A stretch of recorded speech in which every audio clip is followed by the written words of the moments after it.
Hi friends, வாங்க சிறுகீரை கடையில் எப்படி பண்ணுறதுன்னு பார்க்கலாம். இப்போ நான் சிறுகீரை 4 தடவை நல்லா வாஷ் பண்ணி எடுத்து வச்சுருக்கேன். அதை இப்போ குக்கரில் சேர்த்துக்கலாம். ஒரு கை பாசிப்பருப்பு சேர்த்துக்கலாம். 2 தக்காளி நறுக்கி வச்சுருக்கேன், அதையும் சேர்த்துக்கலாம். 4 பச்சை மிளகா சேர்த்துக்கலாம். 10 பல் பூண்டு சேர்த்துக்கலாம்.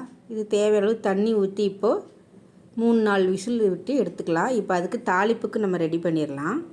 அதுக்கு 2 ஸ்பூன் எண்ணெய், 1 ஸ்பூன் ஜீரகம் சேர்க்குறோம். இது நறுக்கி வச்ச பெரிய வெங்காயம், 1 கப் கருவேப்பிலை சேர்த்து இப்போ நல்லா வதக்கி விட்டுக்கலாம். இது நல்லா வதங்கிடுச்சு. இப்போ 2 பட்டை மிளகா சேர்த்துக்கலாம் தாளிக்கிறதுக்கு.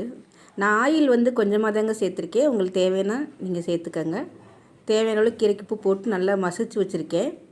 கொஞ்சம் பெருங்காயம் சேர்த்துக்கலாம். இப்போ அந்த மசிச்சு வச்ச கீரையை நம்ம தாளிப்போட சேர்த்துக்கலாம். சுவையான கீரை கடைசல் ரெடி. நீங்களும் ட்ரை பண்ணி பார்த்துட்டு எப்படி இருக்குன்னு சொல்லுங்கள்.